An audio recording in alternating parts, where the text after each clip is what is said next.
Salam sejahtera bagi kita semua. Perkenalkan, nama saya Mahfud Maulana dari jurusan Sistem Informasi.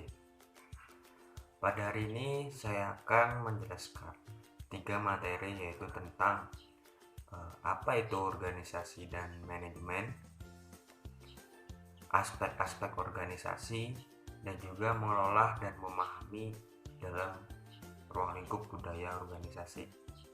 Baiklah, untuk membersihkan waktu, di sini izinkan saya untuk membacakan pada materi yang pertama, yaitu tentang apa itu pengantar organisasi dan manajemen. How manager differs from non-managerial employees. Manajer di sini memiliki arti yang dimana dalam sebuah jabatan memiliki tanggung jawab yang besar dan tinggi dalam suatu organisasi maupun perusahaan. Selain itu juga manajer berperan dalam pengambilan suatu keputusan, dalam mengkoordinir, membuat rencana, dan melakukan tahap evaluasi hasil kerja karyawan non-manajerial. Karyawan non-manajerial yang melakukan pekerjaan atas dasar dari perintah manajer itu tadi. Dan dari sini terlihat bahwasanya manajerlah yang menyusun rencana, kemudian karyawan yang menjalankannya. Tingkat manajer dibagi menjadi 3, yaitu ada first line manager, yang mana ini merupakan manajer tingkat yang paling bawah.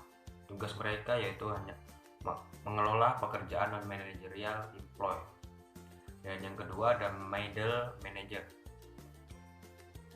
Manajer ini berada di tingkat menengah. Tugasnya yaitu mengelola pekerjaan manajer pada lini pertama. Kemudian ada top manager. Manajer pada tipe ini yaitu bertanggung jawab terhadap suatu keputusan organisasi secara luas dan menetapkan rencana dan juga tujuan untuk mempengaruhi seluruh kegiatan organisasi.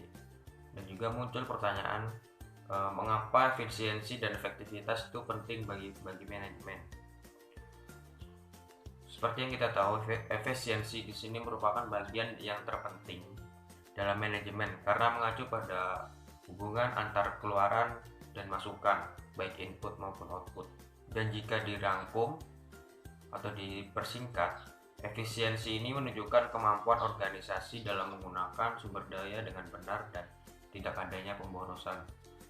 Kemudian efektivitas.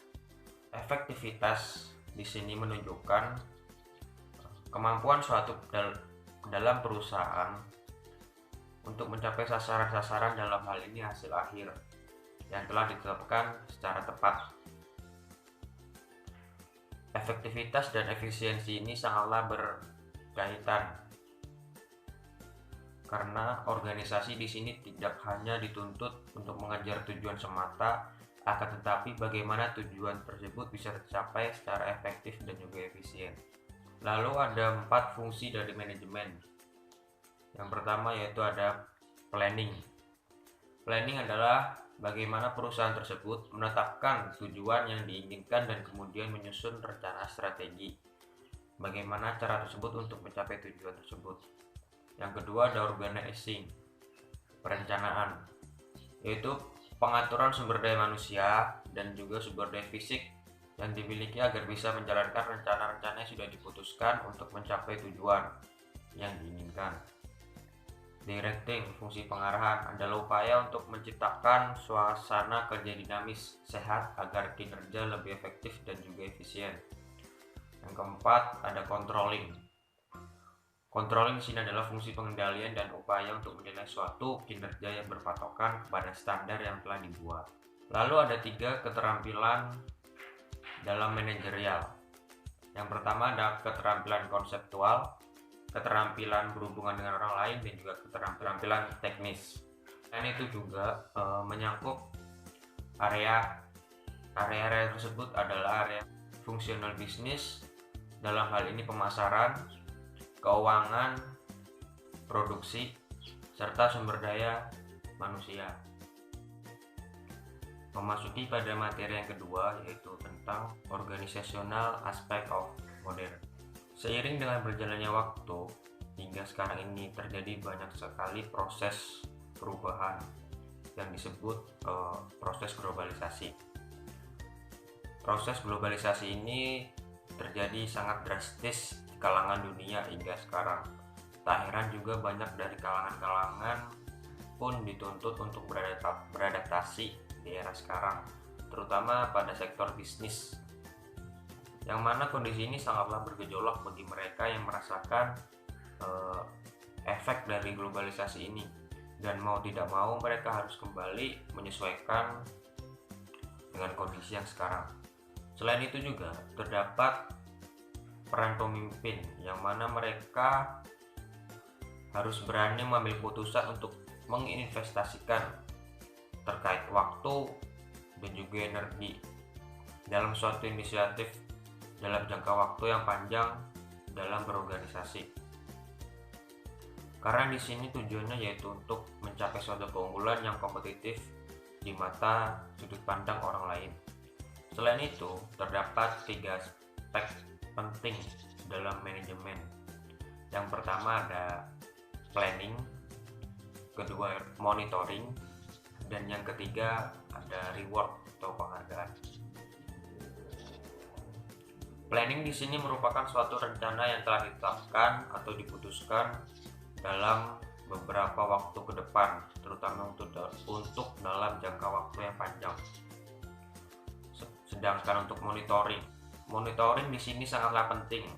Mengapa? Karena dibutuhkannya pengawasan untuk setiap tahap pekerjaan demi tahap agar dapat mencapai suatu tujuan yang maksimal atau yang diinginkan sebagaimana dari awal. Dan jikalau proses ini tidak dilakukan secara maksimal, maka proses mencapai tujuan tersebut akan tidak maksimal dan hasilnya pun kurang. Kemudian reward di sini sangatlah penting bagi suatu karyawan yang telah bersusah atau bekerja keras, sebagaimana ini sebagai bentuk penghargaan bagi mereka lah yang telah bekerja dalam hal ini memajukan suatu organisasi ataupun perusahaan. Reward bisa dalam hal ini hal yang sederhana, dalam hal ini berupa imbalan atau uang. Dampak dari reward sendiri ialah bisa meningkatkan moral dan juga serta kepuasan dari karyawan tersebut, dan juga selain itu pastinya meningkatkan suatu produktivitas dalam mencapai tujuan yang hendak dicapai. Kemudian terdapat analisis SWOT. Analisis SWOT ini sangatlah penting diperlukan bagi suatu organisasi dan juga bisnis. Karena kita di sini bisa mengetahui kelebihan kita di mana, kekurangan kita di mana, peluang kita apa saja, dan juga ancaman pun kita bisa mengetahui dampaknya seperti apa. SWOT ini sering dipakai di suatu organisasi maupun perusahaan, karena jika kita sudah mengetahui kelebihan, maka kita paling tidak harus bisa mempertahankan kelebihan tersebut, atau lebih baiknya kita penuhi kelebihan ini. Dan untuk mengetahui kekurangannya, kita bisa mengurangi kekurangan tersebut atau menutupi bagaimana caranya kekurangan tersebut bisa hilang atau berkurang. Kemudian kita bisa tahu juga peluang apa aja sih yang bisa terjadi yang di masa yang akan datang dalam jangka waktu misalkan 6 bulan ke depan, 1 tahun bahkan lebih. Dan juga di sini ancaman di sini kita bisa mengetahui saingan terdekat kita, kompetitor. Karena tidak mungkin di sini kita misalkan menciptakan produk, tapi dari kompetitor lain bisa jadi mereka menciptakan produk yang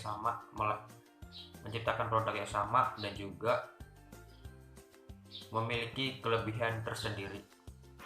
Maka dari itu sangatlah penting bagi perusahaan untuk analisis SWOT ini. Perubahan dari sisi manajemen, terutama pada abad ke-21 ini, mungkin perubahan yang berada dalam kondisi lingkungan yang paling bergejolak dalam sejarah ekonomi. Karena dari sisi perubahan ini sangatlah drastis dan juga cepat dalam kurun waktu yang tertentu. Dan dalam manajemen yang modern terkini telah tumbuh dengan pertumbuhan pada aspek-aspek sosial maupun ekonomi dalam rumpun satu keilmuan, dan muncul tantangan kini untuk menjadikan persyaratan untuk kalangan organisasi untuk menanggapi suatu permintaan pelanggan secara efektif dan juga cepat dengan kemampuan untuk mencapai keunggulan yang kompetitif dan juga pastinya unik. Kemudian ada aspek of the management of modern management. Di sini terdapat yang pertama ada focus and clarity of vision, di mana aspek ini terkait akan fokus terhadap tujuan serta berpacu dengan visi. Fokus tujuan ini yaitu sesuai dengan yang disepakati dalam visi agar tujuan ke arah mana dan jelas dan juga terarah. Yang kedua ada good leadership, di mana kepemimpinan di sini yang berwibawa baik, tegas, dan juga serta mengerti akan berbagai situasi, serta bijak dan juga tepat dalam mengambil suatu keputusan merupakan aspek yang mendukung dalam manajemen modern di era sekarang ini. Yang ketiga ada communication.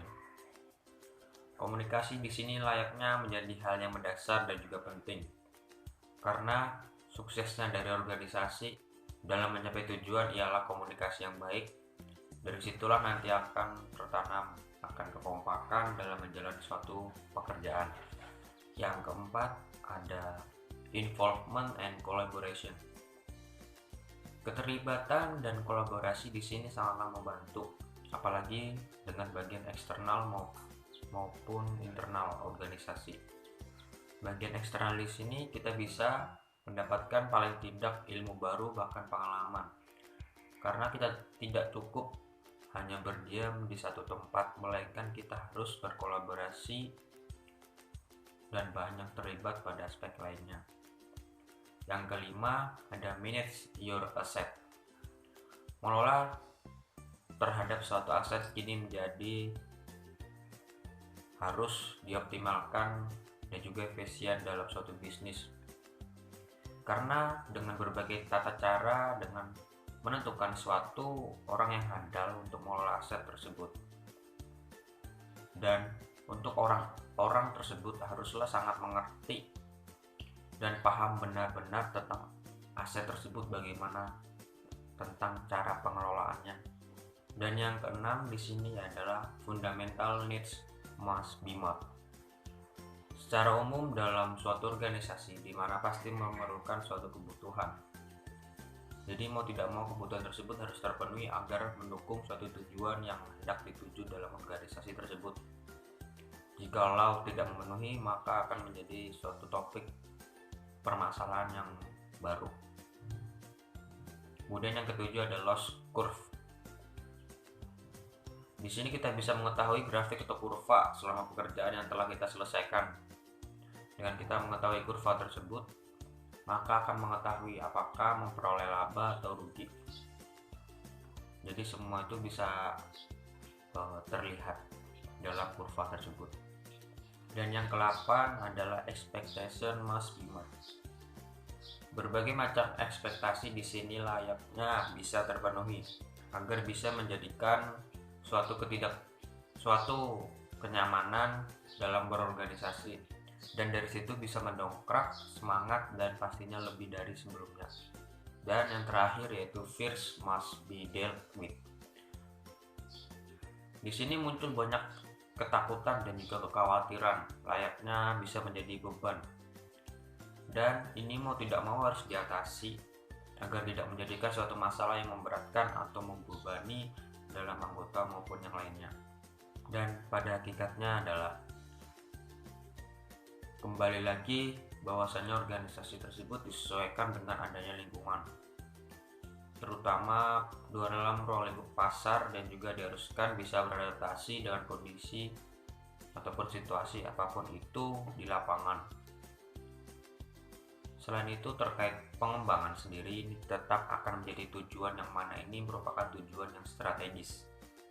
Dan peran pemimpin juga di sini sangatlah sentral di era manajemen abad ke-21 ini. Dan ada juga yang menandakan akan kondisi manajemen perusahaan dalam negeri, ialah kita bisa melihat suatu pembangunan dalam hal ini ekonomi dalam negara tersebut, di mana itu yang terjadi dalam kondisi yang krisis dan melalui proses transformasi yang begitu kompleks, dan ini disebabkan oleh adanya struktur organisasi dan manajerial terhadap mereka sendiri. Dan juga dalam situasi realistis kompleks, di mana perusahaan modern di sini aktif dalam berbagai hal posisi, baik peran dan rasa tanggung jawabnya, yang mana itu membuat manajemen strategis menjadi sampla bisa dikatakan kompleks atau kompeten. Memasuki pada materi yang selanjutnya, yaitu tentang understanding and managing organization culture. Suatu organisasi terdapat akan banyak dalam hal ini budaya, yang mana banyak digunakan sering menimbulkan akan tingkat ambiguitas dalam menilai keefektivitasnya dalam sebuah atau suatu perubahan dalam role lingkup organisasi tersebut. Dan muncul pertanyaan bahwasannya mengapa budaya merupakan masalah yang penting bagi manajer layanan publik. Karenanya di sini budaya memanglah hal yang mendasar yang harus juga diperhatikan oleh pengelola akan layanan pada publik. Dan ini menjadi aspek yang pertama karena ini akan mempengaruhi suatu kinerja pada suatu organisasi yang tersebut. Di sini juga dalam persyaratan menimbulkan akan tantangan bagi organisasi untuk merespon secara efektif, secara cepat permintaan akan pelanggan, kemampuan untuk menjadi keunggulan secara kompetitif dan juga unik. Tantangan di sini juga memperhitungkan akan kerangka kerja organisasi, yaitu sebagai rangkaian kebijakan yang dikendalikan oleh manajemen yang juga dipengaruhi oleh suatu atau perilaku karyawan tersebut. Lalu, what can managers do to influence and shape culture? Di sisi lain, peran dari manajer juga harus mempengaruhi akan budaya penting dalam membentuk akan praktik serta membentuk kinerja organisasi dalam organisasi sektor publik.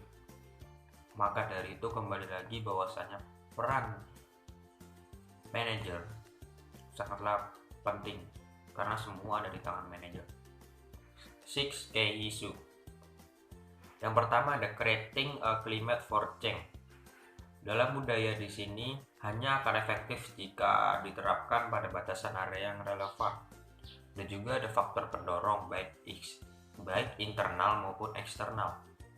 Untuk yang mana ini memfasilitasi akan adanya perubahan budaya yang dapat mereka capai sebagaimana yang kedua yaitu leaders of champion.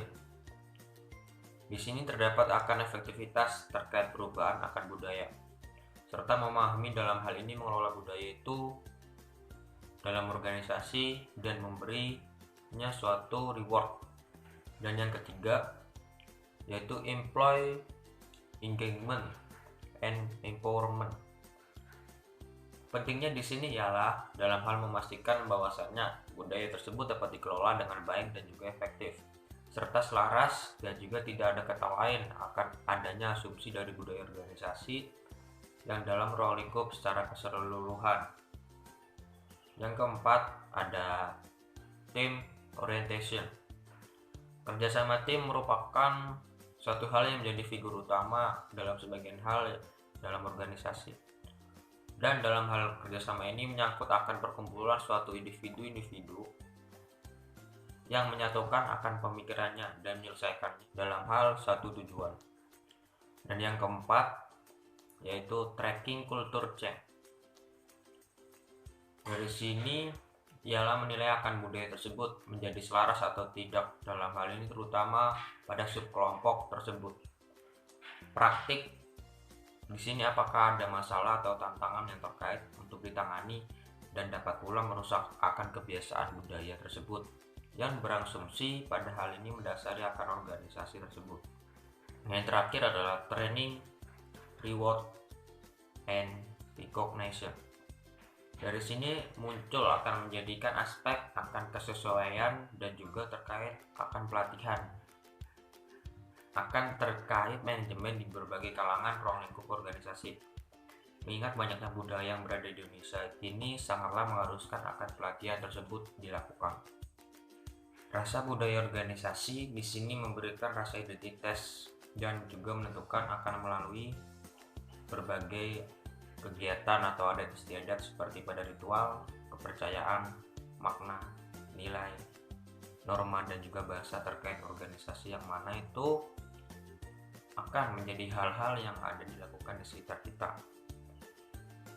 Budaya bagi suatu kelompok seperti itu akan menjadi kepribadian atau karakter dalam seseorang tersebut, dan memandang dalam hal ini budaya organisasi sebagai suatu pola asumsi-asumsi yang mendasar di mana itu dipahami bersama dalam ruang lingkup organisasi, terutama hal-hal yang penting yaitu memecahkan suatu masalah atau problem.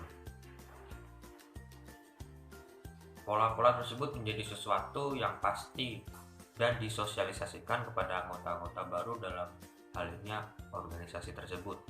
Dan juga di sini ada types of organizational culture. Competing Values Framework atau CVF merupakan salah satu konsep yang mana itu digunakan untuk mengetahui budaya organisasi. Model ini akan merumuskan budaya organisasi tersebut berdasarkan fenomena karakteristik dominan organisasi, model manajerial dan kepemimpinan, cara pengelolaan karyawan, perekat organisasi, serta strategi yang diterapkan dalam kriteria dalam hal keberhasilan. Selain itu juga dapat digunakan untuk memeriksa kesenjangan organisasi dalam proses perubahan organisasi tersebut, dan juga membantu dalam hal ini memahami dan menyadari berbagai jenis fungsi dan juga proses organisasi tersebut. Hal ini pun memberikan pemahaman yang lebih baik dari suatu organisasi di semua tingkatan untuk memimpin secara lebih efektif. Dan juga muncul pertanyaan, why is culture important? Adalah pemahaman terkait budaya organisasi dan jenis budaya juga kini membantu dalam hal pemahaman kita tentang mengapa adanya reformasi manajerial dapat pula berdampak berbeda di dalam dan di antara organisasi tersebut. Dan pada perubahan organisasi disinilah seringkali membutuhkan perubahan akan budaya juga pembelajaran terkait organisasi tersebut kembali. Di sini muncul juga perbandingan. Kali ini lebih ke perbandingan yaitu paradigma lama dan juga paradigma yang baru. Dalam paradigma yang lama, di sini pemerintah adalah sumbernya atau sebagai otoritas dan juga pengendalinya. Serta jika dibandingkan dengan paradigma yang baru, pemerintah kini menyediakan layanan dan juga solusi untuk masalah dalam hal ini mencakup umum. Serta pemerintah di sini digerakkan oleh aturan dan tahan terhadap perubahan yang ada, dan itu terjadi pada paradigma yang lama. Sedangkan pada paradigma yang baru, di sini pemerintah berorientasi pada hasil dan perubahan untuk memenuhi akan kebutuhan baru. Paradigma lama terkait pelayanan publik difokuskan diri sendiri dengan situasi mereka. Sedangkan pada paradigma baru di sini pelayanan publik difokuskan memenuhi kebutuhan akan warganya tersebut. Isu dalam manajemen budaya di sini yaitu dapat dilakukan dengan menciptakan akan suasana perubahan yang reseptif, dan juga ada keterkaitan dengan dorongan dari pemimpin dan juga atau atasan yang berani tindak dan juga membawa visi yang jelas, terarah, dan juga tepat sasaran yang sesuai diinginkan. Dan juga tak lupa pula tindakan-tindakan yang tidak sesuai pun diminimalisir agar bisa mengurangi akan ketegangan tersebut. Unfreeze or destroy the old culture or undermine the paradigm. Dalam suatu pemerintahan yang baru terhadap pegawai dalam hal ini negeri, banyak perubahan yang terjadi secara signifikan. Ada dalam budaya bagi kelompok dan juga bagaimana secara kepribadian atau sebuah karakter dalam seseorang tersebut sesuai pada halnya. Introduce new idea about how things ought to be done.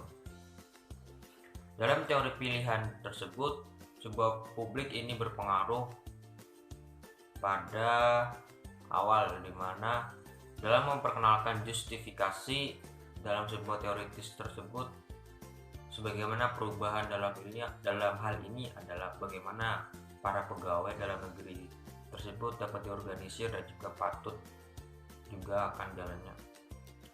Seperti yang dikatakan oleh Richards pada tahun 1988 bahwasanya pada tahapan ini meliputi tahapan model baru, atau bisa juga dikatakan pembentukan basis budaya yang baru. Di sini peran manajemen yang bertanggung jawab seperti yang sebagaimana diungkapkan dalam sebuah inisiatif manajemen keuangan memberikan model baru dalam kehidupan organisasi untuk budaya yang baru pula. Refresh the new culture. Dari tahap sinilah budaya yang berkembang dan baru akan menjadi normal dari pola kehidupan dalam hal pekerjaan. Juga dari masa ke masa, kepemimpinan yang mana itu dikaitkan dengan pembakuan ulang. Dan lebih sedikit pula inisiatif yang baru serta juga dibawa ke dalamnya. Kemudian muncul di sini diagnosis and consensus for the present. Yang pertama di sini adalah kita harus mengetahui apa yang terjadi saat ini supaya dalam langkah untuk kedepannya bisa ditetapkan mau seperti apa.